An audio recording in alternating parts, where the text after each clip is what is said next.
Hello বন্ধুরা, দেখুন আজকে আমরা রান্না করছি দেশি মুরগি আলু রান্না করছি। দেখুন আমার স্বামী কিনে এনেছে, কালকেই দেশি মুরগি বাজার থেকে কিনে নিয়ে এসছে। দেখুন দেখুন ডিম বার হয়েছে আবার দেশি মুরগির থেকে, দেখেছেন? তার জন্য আজকে আমি কেমন করে রান্না করব আপনাদেরকে পুরোটা দেখাবো।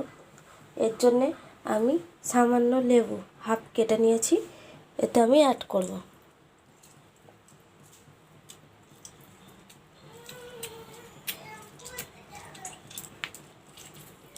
লেবু দিয়েছি, এবারে লবণ দেবো,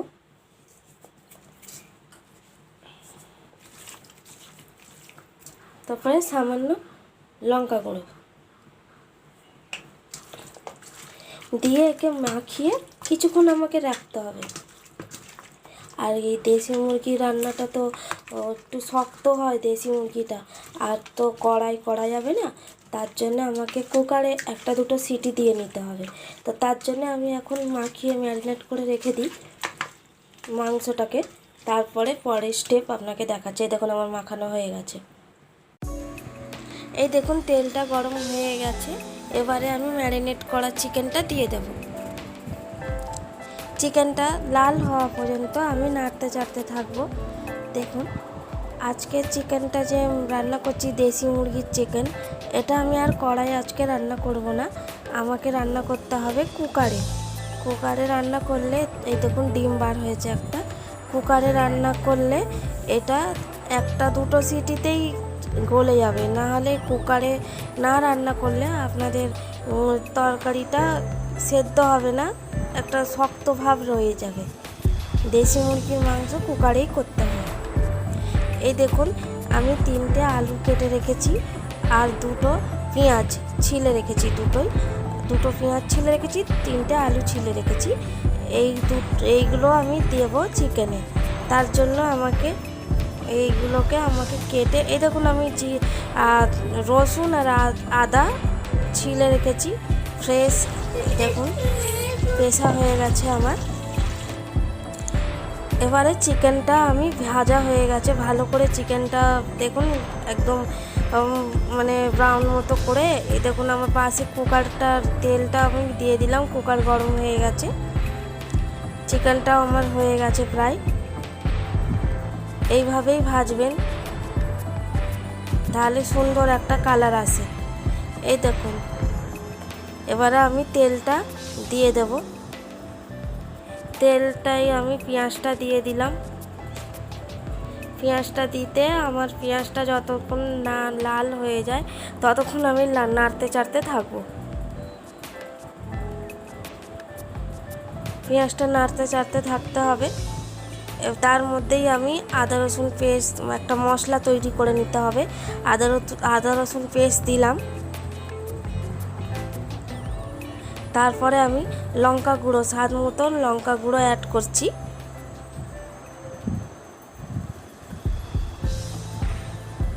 আপনারা যতটা লঙ্কা খাবেন। এবারে জিরে গুঁড়ো, ধনে গুঁড়ো,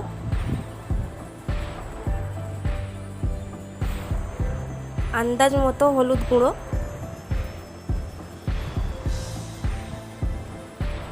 জল দিয়ে এটাকে মিক্স করে, আর আমি পেঁয়াজ যেটা লাল হয়েছে দেখুন আমি দিয়ে দিলাম মশলাটা। ভালোভাবে নাড়াচাড়া করতে হবে যতক্ষণ না মশলার গন্ধটা যায়। আমি ভালো করে মশলার গন্ধটা যাওয়া পর্যন্ত নাড়াচাড়া করতে থাকবো। মশলার গন্ধটা যতক্ষণ যাবে না আমি ততক্ষণ মশলাটা কষতে থাকবো ভালো করে।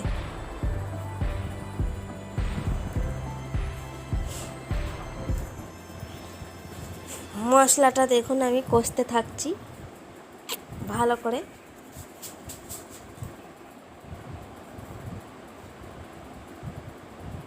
এবারে আমি দেখুন চিকেনটাও আমার লাল হয়ে গেছে, আমি বন্ধ করে রেখে দিয়েছি। চিকেনটাকে দিয়ে দেবো মশলার মধ্যে, সব চিকেনটাই দিয়ে দেবো। বাড়িতে একবার রান্না করে দেখবেন, খুবই সুস্বাদু হয়।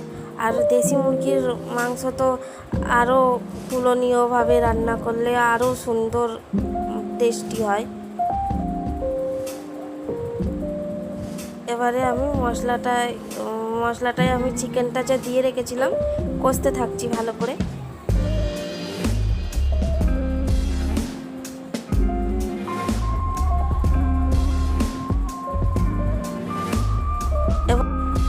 দেখুন চিকেনটা আমার কষা হয়ে গেছে। এবারে আমি দেব মিট মশলা, সুন্দর একটা গন্ধ আসার জন্য মিট মশলা, তারপরে গরম মশলা গুঁড়ো, যাতে একটা ভালো সুগন্ধ আসে। এমনি মাংসতে তো গরম মশলা দিতেই হয় যাতে সুন্দর একটা গন্ধ আসে। এবারে আমি ধুয়ে রাখা আলুটা দেখুন কেটে রেখে দিয়েছি, আলুটাকে আমাকে অ্যাড করে দিতে হবে। আলুটাকে দিয়ে আমি নাড়তে চাড়তে ভালো করে থাকবো। কি সুন্দর কালার এসছে চিকেনের। জল অ্যাড করে দেব। এবারে নুন দিলাম, আলুতে তো আমার নুন নেই, তাই নুনটা দিয়ে আমি ভালো করে নাড়াচাড়া করতে থাকবো। বন্ধুরা, আমার ভিডিওটা যদি আপনাদের ভালো লাগে লাইক করবেন, সাবস্ক্রাইব করবেন। এই দেখুন নাড়তে চাড়তে থাকতে হবে। এবারে টমেটো কুচি আমি দিয়ে দেব। টমেটো দিলে গ্রেভিটা সুন্দর আসে চিকেনের। কি সুন্দর গ্রেভি আসবে দেখবেন। আর কালারটা দেখেছেন চিকেনের কি সুন্দর কালারটা এসছে। এইভাবেই বাড়িতে একবার রান্না করে দেখবেন, সবাই আঙুল চেটে খাবে। এই দেখুন ধনেপাতা দিয়ে দিলাম, আর কিছু অ্যাড করতে হবে না। এবারে আমি জল দিয়ে দেব। ধনেপাতা অ্যাড করে আমি জল দিয়ে দিলাম। আমি যতটা তরকারিতে ঝোল রাখি সেই হিসাবেই আমি জল দিলাম। আপনারা যতটা ঝোল রাখবেন সেই হিসাবে জলটা দেবেন।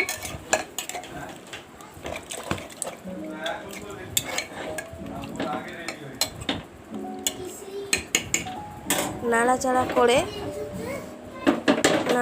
করে আপনি জলটা, আমি আরেকটু সামান্য জল দিলাম, আমার জলটা একটু কম হয়েছিল। তারপরে আমি ঢাকা দিয়ে দেব। এই দেখুন কি সুন্দর কালার এসছে। এবারে আমি ঢাকা দিয়ে দেব।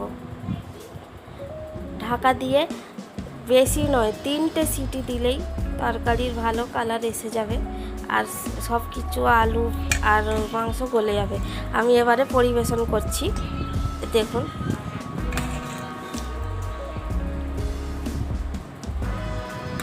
কি সুন্দর একটা কালার এসছে। এই দেখুন কি সুন্দর কালার এসছে। সবাই ভালো থাকবেন, সবাইকে ভালো রাখবেন, নিজেও ভালো থাকবেন, আমার পাশে থাকবেন। ভিডিওটা দেখার জন্য ধন্যবাদ। দেখুন কি সুন্দর চিকেনটা হয়েছে। এইভাবেই বাড়িতে রান্না করবেন আপনারা।